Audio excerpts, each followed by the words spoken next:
আসসালামু আলাইকুম। বাংলা সংবাদে সবাইকে স্বাগত জানাচ্ছি। আমি চিন্তিয়া হক। শুরুতেই সংবাদ শিরোনাম। ভারত এখনো হাসিনার পতন মেনে নিতে পারেনি, বলছেন প্রিন্স।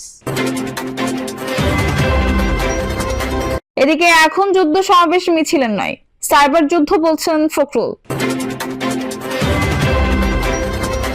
জানাবো ভারতীয় প্রোপাগান্ডায় কান না দিয়ে সবাই ঐক্যবদ্ধ থাকুন, বলছেন রুজবে।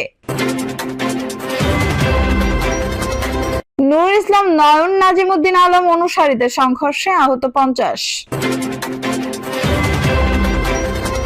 চিন্ময় কৃষ্ণ দাসের আগাম জামিন শুনানির আবেদন নাকচ। এবং সর্বশেষ জানাবো মাধবপুরে মাইক্রোবাস ট্রাক ও পিকআপের ত্রিমুখী সংঘর্ষ, নিহত 4। দর্শক শুনছিলেন সংবাদ শিরোনাম, এখন বিস্তারিত। ভারত এখনো হাসিনার পতন মেনে নিতে পারেনি, বলছেন প্রিন্স। বিএনপির যুগ্ম মহাসচিব সৈয়দ ইমরান সালেহ প্রিন্স বলেছেন, 5 আগস্ট শেখ হাসিনার পতনকে ভারত এখনো মেনে নিতে পারেনি, তাই তারা এখনো নানাভাবে ষড়যন্ত্র করছে। যুগ্ম মহাসচিব বলেন, ভারত বলছে দেশে নাকি হিন্দুদের দমন পীড়ন করা হচ্ছে, যা বানোয়াট ও ভিত্তিহীন। যদি তাই হতো তাহলে দেশে শান্তিপূর্ণভাবে দুর্গাপূজা অনুষ্ঠিত হতে পারত না। দেশে হিন্দুরা অনেক ভালো আছে, গত কয়েকদিন আগে বিবিসির চালানো জরিপেই সেটা উঠে এসেছে। তিনি বলেন, আসলে দেশের হিন্দুদের জন্য ভারতের কোনো দরদ নেই, ভারতের দরদ শেখ হাসিনার জন্য। আওয়ামী লীগের জন্য সে দেশের পররাষ্ট্র মন্ত্রণালয়ে হাসিনা ও আওয়ামী লীগকে পুনর্বাসন করার জন্য বৈঠক হয়। ভারতকে আমরা একটা কথা বলতে চাই, দেশের এই পরিবর্তন মেনে নিন, কারণ আমরা ভালো থাকতে চাই। বিপ্লবের মাধ্যমে দেশে গণতান্ত্রিক চর্চার যে নতুন পথ শুরু হয়েছে তাকে আপনারা সমর্থন করুন। শেখ হাসিনাকে আর প্রশ্রয় দেবেন না, এদেশের মাটিতেই তার বিচার হবে। যুগ্ম মহাসচিব আরো বলেন, দেশে ভারতীয় আধিপত্যবাদ আর চলবে না। আমরা স্বাধীনতা এনেছি মাথা উঁচু করে বাঁচার জন্য, তাকে বিপন্ন করার দেব না। স্বাধীনতাকে টিকিয়ে রাখতে হলে প্রয়োজনে আবারও হাতিয়ার তুলে নেব। এখন যুদ্ধ সমাবেশ মিছিলের নয়, সাইবার যুদ্ধ, বলছেন ফখরুল। বিএনপি মহাসচিব মির্জা ফখরুল ইসলাম আলমগীর বলেছেন, এখনকার যুদ্ধ সমাবেশ মিছিলের নয়, সাইবার যুদ্ধ। এজন্য তথ্য প্রযুক্তি সংশ্লিষ্টদের কাজে লাগাতে নেতাকর্মীদের প্রতি আহ্বান জানিয়েছেন তিনি। বিএনপি মহাসচিব বলেন, গণতন্ত্রের জন্য লড়াই সংগ্রাম অব্যাহত রেখেছে বিএনপি, আর রক্তপাত প্রতিহিংসা নয়, সবাই ঐক্যবদ্ধভাবে দেশ গড়তে হবে। বিদেশে বাংলাদেশের ভাবমূর্তি রক্ষার দায়িত্ব প্রবাসীদের। তিনি বলেন, 5 আগস্টের পর বিএনপি সংখ্যালঘুদের উপর নির্যাতন করেছে বলে ভারত সারা বিশ্বে অপপ্রচার চালিয়েছে। আমাদের এই অপপ্রচারের বিরুদ্ধে লড়াই চালাতে হবে। আওয়ামী লীগ ভয়ের রাজত্ব সৃষ্টি করেছিল উল্লেখ করে মির্জা ফখরুল বলেন, অনেকে আশা ছেড়ে দিলেও বিএনপি কখনো বসে থাকেনি। শুধু ক্ষমতায় যাওয়ার জন্য নয়, ন্যূনতম গণতান্ত্রিক অধিকার লড়াইয়ে আন্দোলন শুরু করেছে বিএনপি। নতুন দেশ নতুন স্বপ্নের লক্ষ্যে 31 দফা ঘোষণা করা হয়েছিল।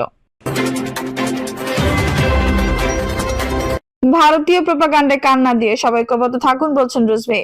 ভারতীয় প্রোপাগান্ডা ও আগ্রাসনে কান না দিয়ে সব ধর্মের প্রতি সম্মান রেখে ভ্রাতৃত্ব বজায় রাখার আহ্বান জানিয়েছেন বিএনপি সিনিয়র যুগ্ম মহাসচিব অ্যাডভোকেট রুহুল কবির রিজভী।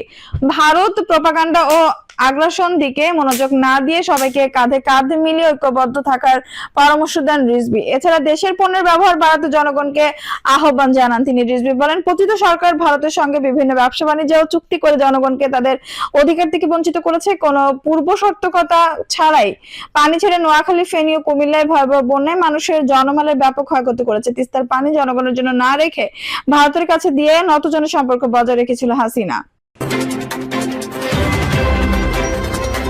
নুরুল ইসলাম নয়ন নাজিমুদ্দিন আলম অনুসারীদের সংঘর্ষে আহত 50। আধিপত্য বিস্তারের দ্বন্দ্বে ভোলার চরফ্যাশনে কেন্দ্রীয় যুবদলের সাধারণ সম্পাদক নুরুল ইসলাম নয়ন ও বিএনপি নেতা নাজিমুদ্দিন আলম অনুসারীদের মধ্যে সংঘর্ষে অন্তত 50 নেতাকর্মী আহত হয়েছেন।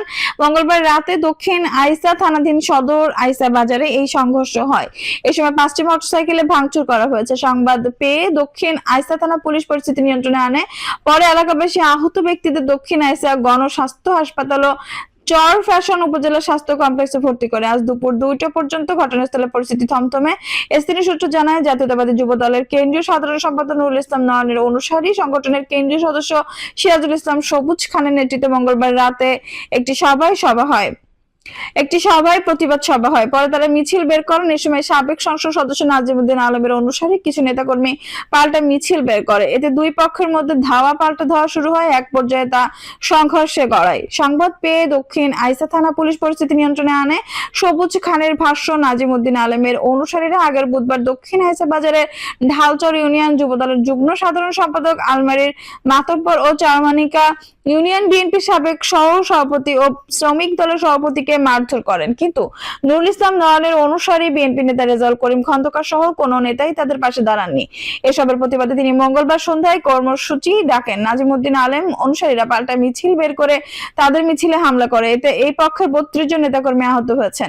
এ বিষয়ে তারা মামলা করবেন। নাজিমুদ্দিন আলমের অনুসারী দক্ষিণ আইসা থানা বিএনপি সাধারণ সম্পাদক মোহাম্মদ ফারুক মাস্টারের ভাষ্য, কেন্দ্রীয় নেতা নুরুল ইসলাম নয়নকে আমরা কখনো চর ফ্যাশনের রাজনীতিতে দেখিনি। তার অনুসারীরা রাতের আধারে ছাত্রলীগ যুবলীগের লোকজন নিয়ে পুলিশের সামনেই লাঠি মিছিল করেছে, আমাদের নেতাকর্মীদের উপর হামলা করেছে। এতে প্রায় 800 নেতাকর্মী আহত হয়েছেন। এ বিষয়ে মন্তব্য করতে রাজি হননি দক্ষিণ আইসা থানা বিএনপি সভাপতি মোহাম্মদ রেজাউল করিম খন্দকার। দক্ষিণ আইসা থানার ওসি এরশাদুল হক ভুইয়া জানান, থানার অনুমতি ছাড়াই দুপক্ষ মিছিলে বের করেছিল। এতে এমন পরিস্থিতি সৃষ্টি হয়, পুলিশ পরিস্থিতি শান্ত করেছে। চিন্ময় কৃষ্ণ দাসের আগাম জামিন শুনানির আবেদন নাকচ। বাংলাদেশ সম্মিলিত সনাতনী জাগরণ জোটের মুখপাত্র চিন্ময় কৃষ্ণ দাস ব্রহ্মচারীর জামিন শুনানির অনুমতি চেয়ে করা আবেদন নাকচ করে দিয়েছেন আদালত। রাষ্ট্রপক্ষের কৌশলী জানান, জাতীয় পতাকা অবমাননার অভিযোগে রাষ্ট্রদ্রোহ মামলায় গ্রেপ্তার চিন্ময়ের পক্ষে আইনজীবীর ওকালতনামা না থাকায় আবেদন নাকচ করা হয়েছে। আদালত সূত্র জানায়, চিন্ময় কৃষ্ণ দাসের জামিন শুনানি আগামী বছরের 2 জানুয়ারি ধার্য রয়েছে। তবে আজ এই মামলার অন্য 2 আসামির জামিন শুনানির কথা ছিল, তবে আইনজীবী না আসায় শুনানি হয়নি। এই অবস্থা চিন্ময়ের জামিনের আগাম শুনানির জন্য আবেদন করেন রবীন্দ্র ঘোষ নামের এক আইনজীবী। চট্টগ্রাম মহানগর দায়রা জজ আদালতে সরকারি কৌশলী পিপি মফিজুল হক ভুইয়া বলেন, রাষ্ট্রপক্ষ থেকে আদালতকে জানানো হয় আগাম জামিন শুনানির আবেদন করা আইনজীবীরা রবীন্দ্র ঘোষ কোনো ওকালতনামা দেননি তার পক্ষে মামলা লড়ার। এছাড়া চিন্ময়ের আইনজীবী ও শুভাশিস শর্মাও হাজির ছিলেন না।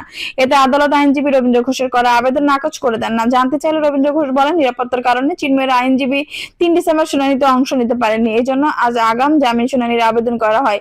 কিন্তু আইনজীবীদের বাধার মুখে আদালত তা নাকচ করে দেন। চিন্ময় জামিন নামঞ্জুর হওয়াকে কেন্দ্র করে গত 26 নভেম্বর আদালত প্রাঙ্গণে সংঘর্ষের ঘটনা ঘটে। এই সময় আইনজীবী সাইফুল ইসলামকে পিটিয়ে ও কুপিয়ে হত্যা করা হয়। এই ঘটনায় সাইফুলের বাবা জামাল উদ্দিন বাদী হয়ে 31 জনের নাম উল্লেখ করে হত্যা মামলা করেন। এছাড়া পুলিশের উপর হামলা, কাজে বাধা দান এবং আইনজীবী ও বিচারক প্রার্থীদের উপর হামলা ও ককটেল বিস্ফোরণের ঘটনায় আরো 5টি মামলা হয়। 6টি মামলায় গ্রেপ্তার হন 40 জন। তাদের মধ্যে হত্যায় জড়িত অভিযোগে 10 জন গ্রেপ্তার রয়েছেন। 2 ডিসেম্বর পুলিশের উপর হামলা ও কাজে বাধা দানের মামলায় গ্রেপ্তার 2 আসামির জন্য ওকালতনামা দিলে আইনজীবীদের বিপক্ষের মুখে পদত্যাগ করেন অতিরিক্ত চট্টগ্রাম মহানগরের সরকারি কৌশলী নিজামুদ্দিন। মাধবপুরে মাইক্রোবাস, ট্রাক ও পিকআপের ত্রিমুখী সংঘর্ষ, নিহত 4। হবিগঞ্জের মাধবপুরে মাইক্রোবাস, পিকআপ ও ডাম ট্রাকের ত্রিমুখী সংঘর্ষে 1 বছর বয়সী শিশু সহ 4 জন নিহত হয়েছেন। বুধবার ভোর 5:30টার দিকে ঢাকা সিলেট মহাসড়কের মাধবপুর লাগোয়া 12 ঘড়িয়া নামক স্থানে এই দুর্ঘটনা মাইক্রোবাস থাকা আরো 4 জন আহত হয়েছেন। নিহতরা হলেন মাধবপুর উপজেলার বুল্লা ইউনিয়নের রামপুর গ্রামের মানিক মিয়া, 11 মাস বয়সী মেয়ে রাইসা, একই গ্রামের ফজিলাতুন্নেসা, বিজয়নগর উপজেলার বুদন্দি গ্রামের রিয়াদ মিয়া এবং নাসিরনগর উপজেলা হরিপুর গ্রামের মাইক্রোবাস চালক পাভেল মিয়া। জানা গেছে, মাধবপুর উপজেলার বুল্লা ইউনিয়ন রামপুর গ্রামের আবু হানিফ, তার মা সাফিয়া খাতুন, আত্মীয় ফজিলাতুন্নেসা, মানিক মিয়া, তার স্ত্রী রুমা খাতুন, তাদের 11 মাস বয়সী মেয়ে রাইসা সৌদি আরবের পবিত্র উমরা হজ সম্পন্ন করে গতকাল মঙ্গলবার রাতে ফ্লাইটে দেশে ফেরেন। রাতেই ঢাকার শাহজালাল বিমানবন্দর থেকে তাদেরকে রিয়াদ মিয়া ও পাভেল মিয়া মাইক্রোবাসে করে বাড়িতে আনতে যান। ফিরে আসার পথে মাধবপুর লাগোয়া 12 ঘড়িয়া নামক স্থানে একটি লাবোয়াবাহী ড্রাম ট্রাকের সঙ্গে মাইক্রোবাসের মুখোমুখি সংঘর্ষ হয়। তখন আরেকটি পিকআপ এসে সংঘর্ষে ক্ষতিগ্রস্ত মাইক্রোবাসকে ধাক্কা দিয়ে উল্টে যায়। এতে মাইক্রোবাসে থাকা ফজিলাতুন্নেসা, রিয়াদ মিয়া, শিশু রাইসা ঘটনাস্থলে মারা যান। পরে পুলিশ আহতদের উদ্ধার করে হাসপাতালে নেওয়ার পথে মাইক্রোবাস চালক পাভেল মিয়া মারা যান। খাটিয়াতা হাইওয়ে থানার অফিসার ইনচার্জ ওসি মোহাম্মদ মারগুফ তৌহিদ সমকালকে 4 জন নিহতের তথ্য নিশ্চিত করে জানান, দুর্ঘটনায় ক্ষতিগ্রস্ত যানবাহন 3টি পুলিশ জব্দ করেছে। তবে দুর্ঘটনার পর ডাম্প ট্রাকের ও পিকআপ চালকের পালিয়ে গেছে। দর্শক, এই ছিল এখনকার সর্বশেষ সংবাদ। নিউজটি ভালো লাগলে অবশ্যই একটা লাইক দিন, কমেন্টে আপনার মূল্যবান মতামত জানান। সবসময় আমাদের পাশে থাকতে সাবস্ক্রাইব করে বেল বাটনটি অন করে রাখুন। ধন্যবাদ।